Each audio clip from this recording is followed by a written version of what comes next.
नमस्कार दोस्तों, मैं सुधीर चौधरी और आप देख रहे हैं ताजा पॉइंट न्यूज। तो आइए बात करते हैं आज के मुख्य समाचार में देश भर की तमाम बड़ी खबरों पर नजर डालते हैं। इससे पहले आप हमें कमेंट में जरूर बताएं कि आप ये वीडियो कहां से देख रहे हैं। अगर आपने अभी तक वीडियो को लाइक नहीं किया तो लाइक करके चैनल को सब्सक्राइब जरूर करें। कांग्रेस नेता राहुल गांधी ने कहा कि शिक्षा केवल कुछ अमीर या चुनिंदा लोगों का विशेषाधिकार नहीं बननी चाहिए। उन्होंने कहा कि शिक्षा की शुरुआत जिज्ञासा और स्वतंत्र सोच से होती है, इसलिए बच्चों को ऐसा माहौल मिलना चाहिए जहां वे बिना डर या दबाव के सवाल पूछ सकें। राहुल ने कहा, हर बच्चे को सीखने और सोचने की आजादी मिलनी चाहिए, यही स्वतंत्रता की असली नींव है। राहुल गांधी ने आगे कहा कि भारत को लोकतांत्रिक माहौल में आगे बढ़ने वाली नई मैन्युफैक्चरिंग व्यवस्था बनानी होगी। इसके लिए अमेरिका या पेरू जैसे देशों के साथ साझेदारी फायदेमंद हो सकती है। उन्होंने कहा कि भारत को ऐसे सिस्टम की जरूरत है जो युवाओं की रचनात्मकता को बढ़ावा दे, न कि सीमित कर दे। सोने और चांदी की कीमत पुष्य नक्षत्र से एक दिन पहले 13 अक्टूबर को अब तक के सबसे ऊंचे स्तर पर पहुंच गई है। India Boolean and jewellers association के अनुसार 10 ग्राम 24 कैरेट सोने के दाम 2,244 रुपए बढ़कर 1,23,769 रुपए हो गए हैं। इससे पहले शुक्रवार को ये 1,21,525 रुपए पर था। वहीं चांदी की कीमत एक दिन में 8,625 रुपए बढ़कर 1,52,700 रुपए प्रति किलो के भाव पर पहुंच गई है। शुक्रवार को ये 1,64,500 रुपए पर थी। एक्सपर्ट्स के मुताबिक फेस्टिव सीजन, इंडस्ट्रियल डिमांड और ग्लोबल स्तर पर सप्लाई कम और मांग बढ़ने की वजह से चांदी की कीमत में लगातार बढ़त देखने को मिल रही है। भारतीय रेलवे ने ओपनिंग टिकटों में दलाली रोकने के लिए नया नियम लागू किया है। अब 60 दिन पहले टिकट बुक करने के लिए आधार कार्ड अनिवार्य होगा और ओटीपी के माध्यम से सत्यापन किया जाएगा। यह नियम रविवार से लागू हो गया है। आईआरसीटीसी ने यह कदम दलाली रोकने और यात्रियों के सुविधा के लिए उठाया है। कोल्ड्रिफ कफ सिरप से मध्य प्रदेश में 22 बच्चों की मौत के बाद तमिलनाडु सरकार ने बड़ी कार्रवाई की है। कफ सिरप बनाने वाली कंपनी श्रीसन फार्मास्यूटिकल का लाइसेंस रद्द कर दिया गया है। कंपनी के मालिक को गिरफ्तार कर लिया गया है और 2 वरिष्ठ ड्रग इंस्पेक्टरों को भी निलंबित किया गया है। सरकार ने राज्य की अन्य दवा कंपनियों की भी जांच के आदेश दिए हैं। Directorate general of civil aviation ने इंडिगो एयरलाइंस पर 40 लाख रुपए का जुर्माना लगाया है। पायलट ट्रेनिंग में अनक्वालिफाइड फ्लाइट सिमुलेटर के इस्तेमाल करने की वजह से ये एक्शन लिया गया है। जांच में पाया गया कि करीब 1,700 पायलटों की ट्रेनिंग कैटेगरी सी एयरपोर्ट्स जैसे कालीकट, लेह और काठमांडू हवाई अड्डों पर नियमों के अनुसार बताए गए सिमुलेटरों पर नहीं हुई, क्योंकि यहाँ उतरना और उड़ान भरना मुश्किल होता है। बिहार चुनाव से पहले लालू यादव, राबड़ी देवी और तेजस्वी यादव को आईआरसीटीसी घोटाला मामले में राउज एवेन्यू कोर्ट से झटका लगा है। लालू यादव पर आईपीसी की धारा 420 और भ्रष्टाचार निवारण अधिनियम के तहत आरोप तय किए गए हैं। अदालत ने यह भी तय किया कि उनके खिलाफ मुकदमा चलेगा। यह फैसला बिहार के आगामी चुनावों पर असर डाल सकता है।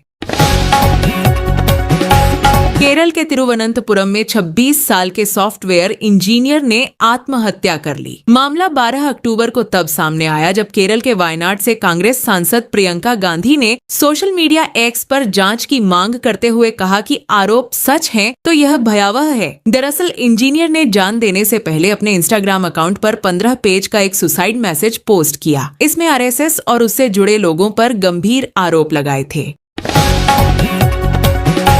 उत्तर रेलवे ने दिवाली और छठ पूजा पर घर जाने वाले यात्रियों को तोहफा दिया है। यात्रियों को अब आईआरसीटीसी पर टिकट बुक करवाते समय कोच रिग्रेट का स्टेटस नहीं दिखेगा। टिकटों की बढ़ती मांग को देखते हुए उत्तर रेलवे ने करीब 30 लाख बर्थ बढ़ा दी है। शंकराचार्य अविमुक्तेश्वरानंद सरस्वती ने बेगूसराय में बयान दिया है। उन्होंने कहा है कि गौ माता की रक्षा करने का वादा कर सत्ता में आई भाजपा भी गौ माता की रक्षा करने के बदले गौ हत्या का लाइसेंस दे रही है। इसलिए गौ माता की रक्षा करने का संकल्प लेने वाले प्रत्याशी बिहार के सभी 243 विधानसभा सीट पर चुनाव लड़ रहे हैं। कुछ जगह निर्दलीय लड़ रहे हैं तो कुछ जगह सिंबल पर लड़ रहे हैं। हमारा एक ही लक्ष्य है, गौ माता की रक्षा। गौ माता की रक्षा का अगर वचन असदुद्दीन ओवैसी भी दे दे तो हम उसका समर्थन करेंगे। भारत यूएनटीसीसी के प्रमुखों के सम्मेलन का आयोजन करेगा, जिसमें रक्षा मंत्री राजनाथ सिंह भाग लेंगे। यह सम्मेलन भ्रष्टाचार विरोधी उपायों पर केंद्रित है। भारत की मेजबानी भ्रष्टाचार के विरुद्ध लड़ाई में एक महत्वपूर्ण कदम है, जो वैश्विक सहयोग को बढ़ावा देगा। केंद्रीय मंत्री सुरेश गोपी ने इच्छा जताई है कि वह मंत्री पद छोड़कर वापस फिल्मों में जाना चाहते हैं। उनका कहना है कि मंत्री बनने से उनके इनकम में काफी कमी आई है। उन्होंने अपने मंत्री पद से इस्तीफा देने की पेशकश की है। साथ ही उन्होंने सुझाव दिया कि उनकी जगह राज्यसभा सांसद सी सदानंदन मास्टर को मंत्रिमंडल में शामिल कर लिया जाए। आईपीएस वाई पूरण कुमार की आत्महत्या के 6 दिन बाद भी हरियाणा सरकार उनके परिवार को शव के पोस्टमार्टम के लिए राजी नहीं कर पाई। रविवार को करीब 7 घंटे तक हरियाणा सरकार व चंडीगढ़ पुलिस के अधिकारी आईएएस अमनीत पी कुमार व उनके परिवार के लोगों को मनाते रहे, लेकिन देर रात तक कोई नतीजा नहीं निकला। परिवार डीजीपी शत्रुजीत कपूर को पद से हटाने व ठोस कार्रवाई की मांग पर अड़ा है। प्रयागराज के मुस्लिम युवक ने मदीना से संत प्रेमानंद महाराज के लिए दुआ की। युवक का नाम सूफियान इलाहाबादी है। वह प्रयागराज के नखास कोना का रहने वाला है। सूफियान उम्रा करने मदीना गया है। सूफियान ने 1 मिनट 20 सेकंड का वीडियो जारी किया। इसमें पीछे मदीना की मस्जिद नजर आ रही है। सूफियान के हाथ में मोबाइल है। इसमें प्रेमानंद की तस्वीर दिख रही है। इसमें सूफियान कह रहा है, ये हमारे प्रेमानंद महाराज जी हैं, हिंदुस्तान के बहुत अच्छे इंसान हैं। मैं इस समय मदीना में हूँ। मुझे मालूम चला कि इनकी तबीयत ठीक नहीं है। मैं यहाँ से दुआ करता हूँ कि ये जल्द से जल्द ठीक हो जाएं। ये बहुत ही सच्चे और अच्छे इंसान हैं। हम महाराज जी के लिए दुआ करते हैं कि अल्लाह सेहत और तंदुरुस्ती अता फरमाए। लखीमपुर के कृषि विज्ञान केंद्र मंझरा में प्रधानमंत्री धन धान्य कृषि योजना का सजीव प्रसारण हुआ। प्रधानमंत्री मोदी ने किसानों को 42,000 करोड़ रुपए की सौगात दी। यह योजना 11 मंत्रालयों की 36 परियोजनाओं का एकीकरण है, जिसमें पीएम धन धान्य कृषि योजना और दलहन आत्मनिर्भरता मिशन शामिल है। 100 पिछड़े गांवों में आरण सुविधाएं मिलेंगी और दलहन उत्पादन पर जोर दिया गया। वैज्ञानिकों ने भी किसानों को मार्गदर्शन दिया। अमेरिकी राष्ट्रपति डोनाल्ड ट्रंप की गाजा शांति योजना सफल रही है। इजरायल और हमास के बीच युद्ध विराम पर सहमति बनी है, जिसके तहत हमास ने इजरायली बंधकों को रिहा कर दिया है। पहले 7 बंधकों को रिहा किया गया है और अन्य 13 को भी जल्द ही रिहा किया जाएगा। अमेरिकी राष्ट्रपति ट्रंप इस समय मध्य पूर्व की यात्रा पर हैं। इजरायल भी 2000 फलस्तीनी कैदियों को रिहा करेगा।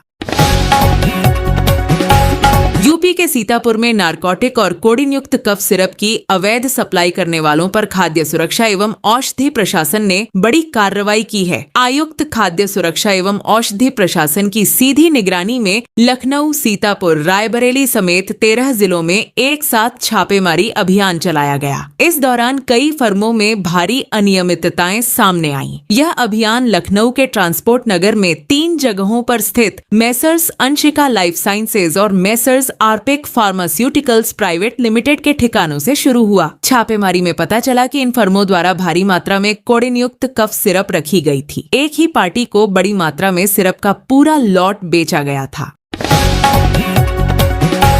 अफगानिस्तान के विदेश मंत्री आमिर खान मुत्ताकी के भारत दौरे और जम्मू कश्मीर को भारत का अभिन्न अंग बताने से पाकिस्तान भड़क गया। इसके जवाब में पाकिस्तान ने काबुल पर हवाई हमला किया, जिसका अफगान सेना ने तुरंत जवाब दिया। अफगानिस्तान ने पाकिस्तान को चेतावनी देते हुए कहा कि वह अपनी सीमा और राष्ट्रीय सुरक्षा की रक्षा करेगा।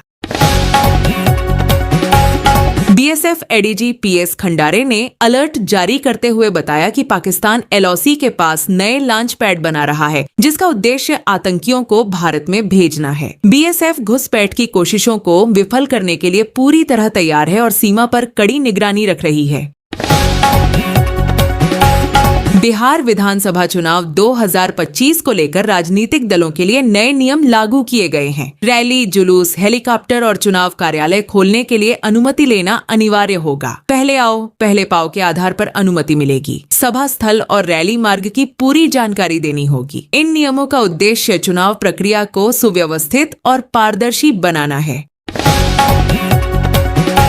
अखिलेश यादव ने उत्तर प्रदेश के मुख्यमंत्री योगी आदित्यनाथ पर तंज कसते हुए उनकी तुलना घुसपैठिए से की है। सपा अध्यक्ष ने कहा, हमारे यूपी में भी घुसपैठिए हैं। मुख्यमंत्री जी खुद उत्तराखंड से हैं। हम तो चाहते हैं कि उन्हें वापस उनके राज्य भेज दिया जाए। कांग्रेस कार्यकर्ताओं ने वाई पूरन कुमार को न्याय दिलाने की मांग करते हुए प्रदर्शन किया। प्रदर्शनकारियों ने मामले की निष्पक्ष जांच और दोषियों को सजा देने की मांग की। उन्होंने वाई पूरन कुमार के परिवार को न्याय दिलाने का संकल्प लिया। हिमाचल के 6 बार के सीएम रहे वीरभद्र सिंह की रिज पर लगी प्रतिमा का कांग्रेस की पूर्व राष्ट्रीय अध्यक्ष सोनिया गांधी ने अनावरण किया। इस दौरान कांग्रेस नेता प्रियंका गांधी ने शिमला में भाजपा पर चुनावी राजनीति करने का आरोप लगाया। उन्होंने केंद्र सरकार पर हिमाचल प्रदेश के साथ भेदभाव करने की बात कही और वित्तीय सहायता में कमी का मुद्दा उठाया। प्रियंका गांधी ने मुख्यमंत्री सुखविंदर सिंह सुक्खू की प्रशंसा करते हुए उन्हें वीरभद्र सिंह की परंपरा का निर्वाह करने वाला बताया और उनके विकास कार्यों की सराहना की। आगरा के ताजमहल में शॉर्ट सर्किट होने से दक्षिणी गेट के पास धुएं का गुब्बार छा गया। एएसआई कर्मचारियों ने तुरंत टोरेंट पावर को सूचित किया, जिसके बाद बिजली आपूर्ति बंद कर दी गई और मरम्मत कार्य शुरू किया गया। पर्यटकों का प्रवेश इस गेट से बंद है और घटना से स्मारक को कोई नुकसान नहीं हुआ। शेखपुरा न्यायालय ने पीएम नरेंद्र मोदी की दिवंगत माता पर कथित विवादित टिप्पणी को लेकर राहुल गांधी, तेजस्वी यादव और मुकेश सहनी को समन जारी करने के आदेश दिए हैं। यह आदेश भाजपा नेता हीरालाल सिंह द्वारा दायर परिवाद पर मुख्य न्यायिक दंडाधिकारी विभा रानी ने दिया।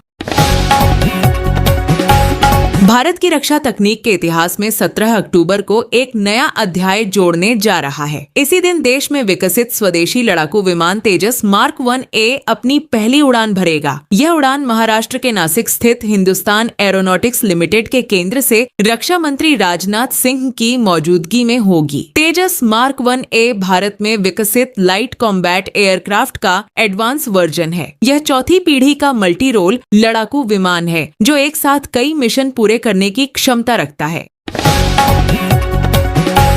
दुर्गापुर गैंगरेप मामले में दिल्ली की मुख्यमंत्री रेखा गुप्ता ने पश्चिम बंगाल की सीएम ममता बनर्जी पर जमकर निशाना साधा है। सीएम रेखा गुप्ता ने एक्स पर लिखा कि दुर्गापुर में हुई जघन्य घटना के बाद पश्चिम बंगाल की मुख्यमंत्री ममता बनर्जी का बेटियों की स्वतंत्रता को लेकर दिया गया बयान केवल निंदनीय नहीं बल्कि राजनीतिक पतन की पराकाष्ठा है। हरियाणा के दिवंगत आईपीएस वाई पूरन कुमार की आत्महत्या का मामला और पेचीदा हो गया है। उनकी पत्नी व वरिष्ठ आईएएस अमनीत पी कुमार का एक वीडियो वायरल हो रहा है जिसमें वह अपने परिजनों के साथ बैठी हैं। वह कह रही हैं कि उन्हें सरकार के किसी मंत्री से बात नहीं करनी, हमें हमारे हाल पर छोड़ दो, सरकार को वाई पूरन के साथ जो करना है कर ले। इसमें अमनीत कुमार के साथ उनके भाई भी बैठे दिख रहे हैं। वे कह रहे हैं कि तुम्हें किसी तरह की चिंता की जरूरत नहीं है, पूरा परिवार और समाज आपके साथ है। केंद्रीय गृह मंत्री अमित शाह सोमवार को जयपुर के दौरे पर थे। इस दौरान उन्होंने एक प्रदर्शनी का उद्घाटन करने के बाद कार्यक्रम को संबोधित करते हुए पूर्व मुख्यमंत्री अशोक गहलोत पर निशाना साधा और अमित शाह ने कहा कि पिछली बार राइजिंग राजस्थान के दौरान जब वह यहां आए थे तब अशोक गहलोत ट्वीट करके सवाल पूछ रहे थे कि इन एमओयू में से कितने लागू होंगे। उस समय गहलोत का कमेंट मैंने पढ़ा कि 35 लाख के एमओयू में कितने जमीन पर आए। लेकिन आज गहलोत को कहना चाहता हूं कि यह भारतीय जनता पार्टी की सरकार है, यह कांग्रेस की सरकार नहीं है। भारत का पहला मेडिकल परमाणु रिएक्टर विशाखापट्टनम में लगाया जाएगा। पीपीपी मॉडल पर बन रहे इस रिएक्टर से कैंसर और अन्य बीमारियों के इलाज में इस्तेमाल होने वाले रेडियो आइसोटोप तैयार किए जाएंगे। पंजाब की आम आदमी पार्टी सरकार के शिक्षा विभाग ने बाढ़ में स्कूल बंद करने के बदले 1,21,000 टीचरों का मोबाइल भत्ता काट लिया। विभाग ने तर्क दिया कि वित्त विभाग का निर्देश है कि अगर स्कूल लगातार 10 दिन बंद रहते हैं तो टीचरों को मोबाइल भत्ता नहीं दिया जा सकता। इस पर डेमोक्रेटिक टीचर्स फ्रंट के प्रदेश प्रधान विक्रम देव सिंह ने कहा कि सरकार एक तरफ भत्ता काट रही और दूसरी तरफ बाढ़ राहत के नाम पर फंड मांग रही है।